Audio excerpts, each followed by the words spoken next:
Welcome back to the Old Soul, New Soul Astrology Podcast. We are marching right on down the line with our Saturn in Pisces series, how it affects your sun sign or your rising sign. The last was Scorpio. Now it's time to party, Sagittarius. Robert, you think that we're going to have some fun with some Jupiter expanded Sagittarian characteristics? Oh, I think you're probably right, because for Sagittarius rising or Sagittarius suns, transiting Saturn is in a fourth house position. It's the only sign that has transiting Saturn in this fourth house of endings and beginnings. And this is major because Saturn is a major planet. It takes 2.5 years to go through a sign or go through a house. It enters Aries at the end of April of 25. So what we're about to talk about here extends from now through then. And Saturn, as everybody knows, I kind of call it the get real planet. But Saturn going through the fourth house emphasized, you think of Pisces, where Saturn's transiting now, as two fish tethered together, swimming in opposite directions. One is looking backward and one is looking forward.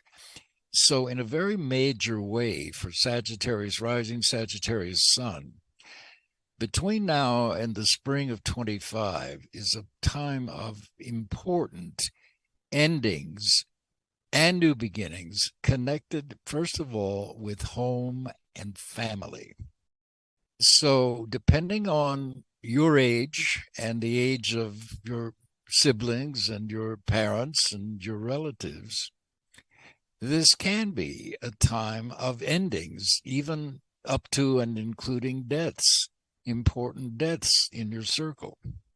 And that can be an external manifestation of what's going on inside Sagittarians, which is a definite ending to a whole phase of life. In fact, you can go back about 30 years, 29.5 years, really, when Saturn was last in this position.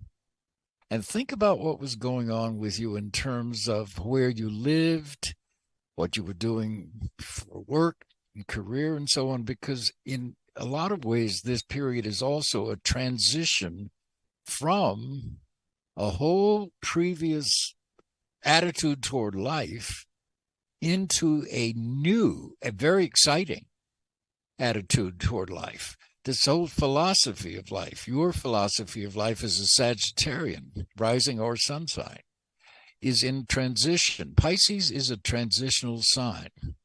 So you're moving away from a lot of old habits, old friends, maybe old jobs, old ways of working, and towards something that's coming up, starting really in the spring of 25, new interests, new hobbies, new talents. In the spring of 25, Sagittarian people are likely to get in touch with their own creativity. So many Sagittarians, rising or sun sign, are going to be starting maybe a business or a secondary stream of income that's based on a talent. It can be a metaphysical talent, an artistic talent, a musical talent. It can be teaching. It can be going back to school, taking training of some kind as Saturn moves into Aries. So this transitional period here is very sensitive, and Sagittarius rising or sun signs may have health issues that they just need to pay attention to. This doesn't mean that there have to be dire health issues, but paying attention to your mind, body, and spirit connection is really important. So it's a great time between now and the spring of 25 to eliminate old habits that are negative. If you're overweight, get a grip on it. Start eating healthy, start exercising, and so on. If you've got drug or alcohol issues, get some therapy to clean that out and understand what that's about and to eliminate that. So it's a wonderful time to refine your life. Purify is one word. You don't have to go to that extreme. Nobody's totally pure. But it's a great period to refine your life. Eliminate sugars to the extent that you can, for example. Eat healthily. Eliminate red meats to the extent that you can. So it's a terrific time if you've been thinking about making changes in your lifestyle and your habits, your health habits. A perfect time to do it. Exercise is a big one. So Saturn going through this fourth house down here, some Sagittarians will, in fact, by the time this is through in the spring of 25, they will decide to move or relocate, or at the least maybe rearrange and redecorate their home or their apartment where they live now. So that's the overall trend here, and the big lesson for Sagittarians to learn in this period is compassion. Be compassionate with yourself and be compassionate with other people, meaning put yourself in their shoes before you speak up or act out. Think about the other person's point of view. And yes, this can also be a period where you will find yourself in fundamental disagreements with people around you. It may be political, it may be religious, it may be a lot of things. But it's a great time to let go of toxic people and toxic influences in your life. Because when you do that, nature abhors a vacuum. So whatever energies the toxic people or toxic habits were taking up, if you let them go, let them die, let them leave, nature abhors a vacuum, and new and more positive habits and people will come in to fill that vacuum. And that's what you can look forward to with this transit. So between now and the spring of 25, is a great time to get more philosophical, more metaphysical, get in tune with your own inner life, your inner reality, the non-physical reality. Get in touch with the artistic and creative and metaphysical and spiritual side of yourself. Yes, think about going back to school, getting some training. It doesn't have to be getting a PhD. It could be informal classes, but looking forward to what you want the next 30 years of your life to look like. And that's this period for Saturn and Pisces for Sag. I love that you went straight to endings and new beginnings in the fourth house, because the fourth house, cookbook, we think of home, family, perhaps the parent of greater influence, typically in traditional kind of settings, the mother. But you went straight to endings, and I am reminded of Mark Edmund Jones' End of the Matter for the fourth house. We have it in our horary class, right? You spent a lot of time talking about the end of the matter and the characteristics around that. Okay, so it dawns on me, we're talking about Saturn in Pisces, which rules the 12th house of endings and completions. Would you distinguish between the endings that we would find in the 12th and the end of the matter that we would find in the 4th? Yes, it's a great question. And you bring up horary astrology and Mark Edmund Jones. And here's one of the distinctions he makes. The watery houses, the 4th, 8th, and 12th are the watery houses. The 8th house rules death, but the final disposition of the body is ruled at the 4th house. So it's an interesting symbolic and I think fairly clear distinction. The death and rebirth process is what takes place in the 8th house, but the final disposition of the body, whether it's burial or cremation or what have you, is the 4th house. So that's what the end of the matter, the final end of the matter. In horary astrology, when you're bringing that up, once you've determined what house in the horary chart rules the question, then the opposite house shows you the immediate outcome or the immediate answer. But the final, ultimate, long-term answer is at the 4th house in relation to the house that rules the question. Same with you as a person. You look at your ascendant, you look at your 8th house, and then you can look at the 4th. So the 8th house is really that house of transformation. And all of us are constantly dying and being reborn. People they're not aware of this consciously. The ultimate death is when our physical body finally can't go on anymore, because the immune system wears out from fighting off all these things and finally just says, okay, enough. I've had it with physical reality. I'm going to die. That's the ultimate kind of death. But every day, every week, every month and year, we are constantly dying and being reborn. There's not one cell in our bodies today that was there 7 years ago. Not one. At the same time, the phoenix rising from the ashes, they're being replaced with new cells. So that our bodies are constantly in a process of death and rebirth. And it depends on your metaphysical mindset, your spiritual mindset, whether the new cells that are constantly replacing the dying ones, whether those new cells are coming into a metaphysical, spiritual being that is positive or negative. If you are constantly worried and fearful and negative and, oh, woe is me, and you're focused on what's wrong, then the new cells will come into an atmosphere of wrong, and they will replicate your belief systems. Everything is wrong. I'm getting worse. I'm getting sicker. I'm getting lonelier. And the new cells will come in and replicate that. If you consciously put in a little effort spiritually and metaphysically to change that gestalt, your inner gestalt, to know I'm getting better. I'm getting rid of old habits. I'm getting rid of old cells. I'm getting rid of old friends that are taking up time in negative ways. I'm getting rid of old forms of work and occupations that I hate, and I'm replacing them with something new and something hopeful and something exciting and something loving.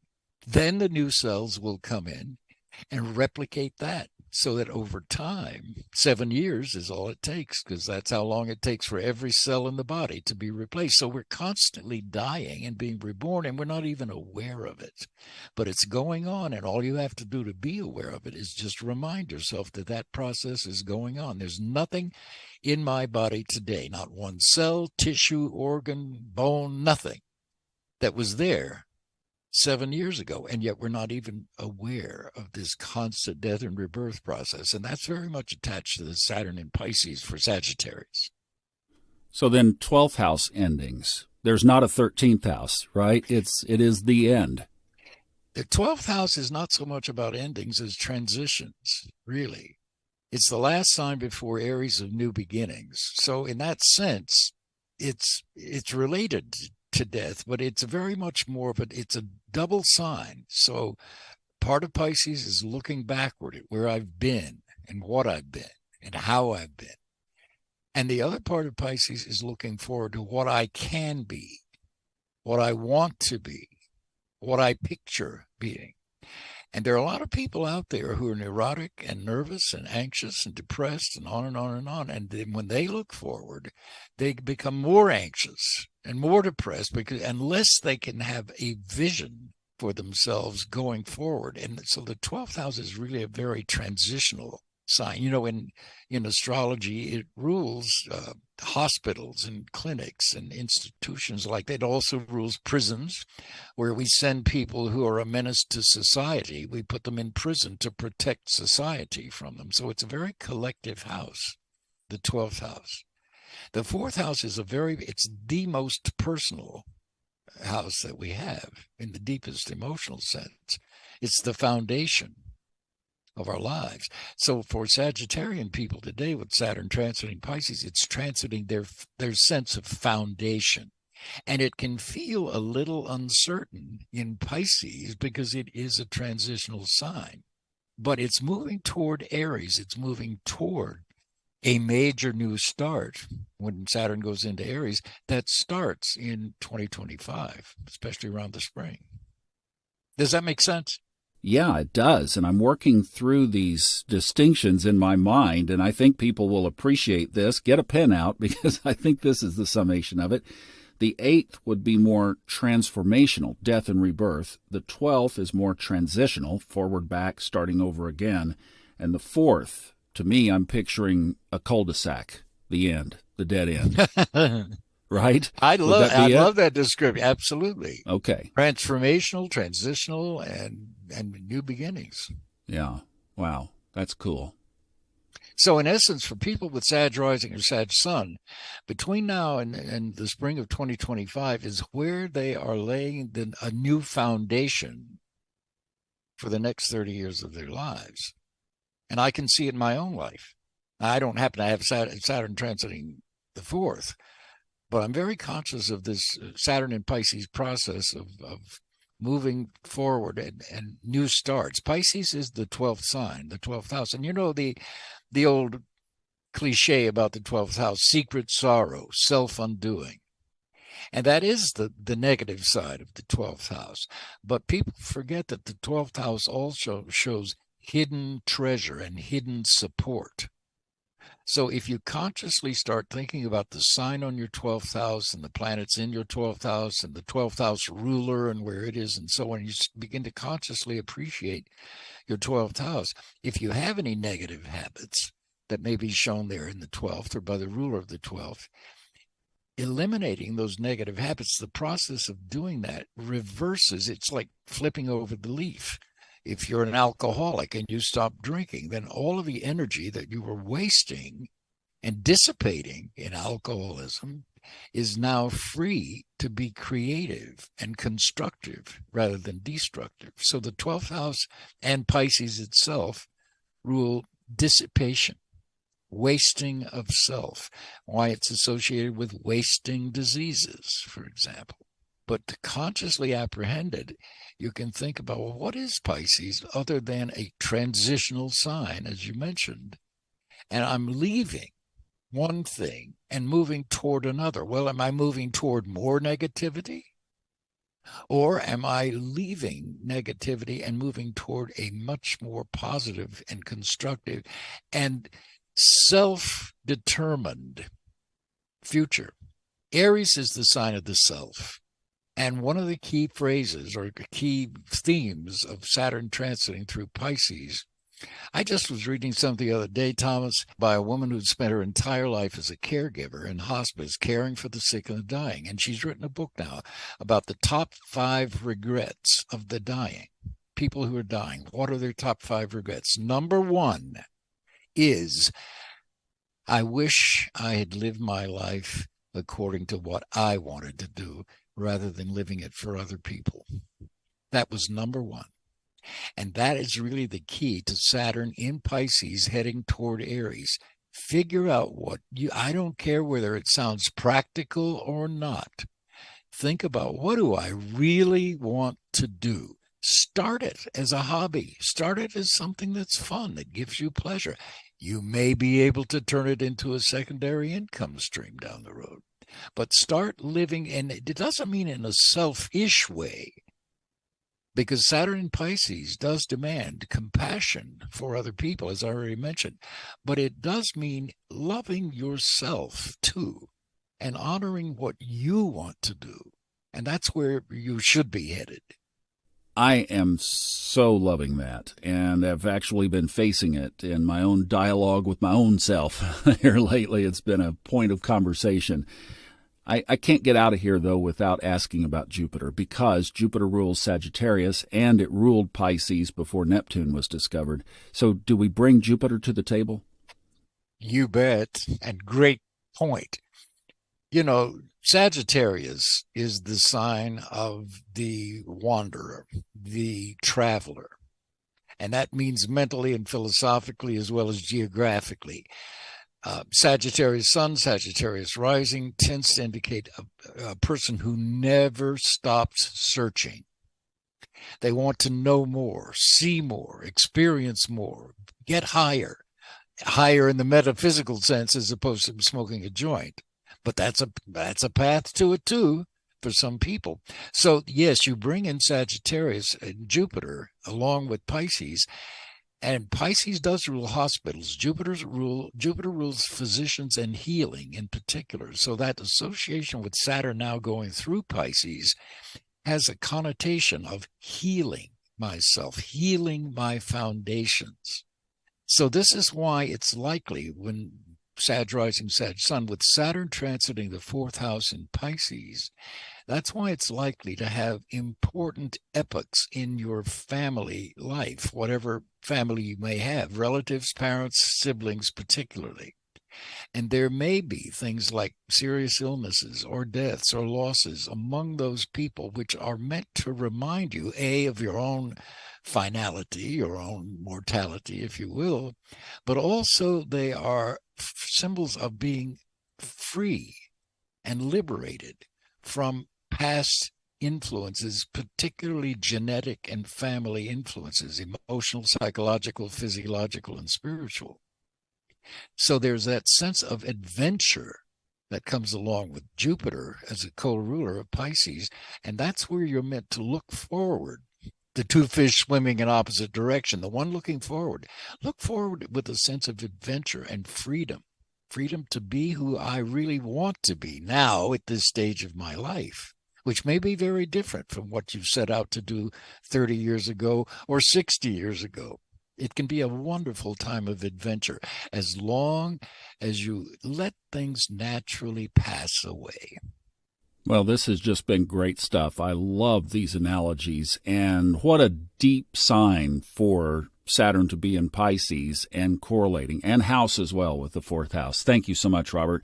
And guys, if you'd like to talk to him, you know the drill. If you've been listening for any time at all, just check out the show notes. It's our one-stop what's going on with this podcast. We've got a link. We mentioned the horary course. Link to it is right in there. We'd love to have you in it. We have a number of people that are just thrilled. Actually, I'll get a little secret out here. We're talking about doing a practicum in 2024, early 2024, but you'll hear about that more when the time comes. And that will be a time where you can bring horary questions, either about the course or just horary questions to Robert. Thank you guys so much for listening. We'll see you next time. We have 3 more signs to go of Saturn in Pisces. We'll see you again on the Old Soul, New Soul Astrology Podcast with Robert Glasscock.